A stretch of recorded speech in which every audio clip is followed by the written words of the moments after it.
Blessed day mga ka-faith. Sa panahon ngayon, lahat gusto maging safe and secure. Pero tanong ko, saan ka talaga humahanap ng seguridad? Sabi sa Psalm 91 verse 2, He is my refuge and my fortress, my God in whom I trust. Ang tunay na seguridad hindi sa mundo, kundi kay Lord. And let's discover how to stay safe. One letter at a time. Unang point, seek God first.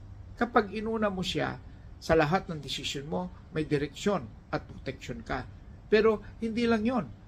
Anchor in His Word. Kapag dumaan ang bagyo ng buhay, anchor in His Word. Ang salita niya ang nagpapatatag sa iyo kahit anong mangyari. And now let's move to the next point.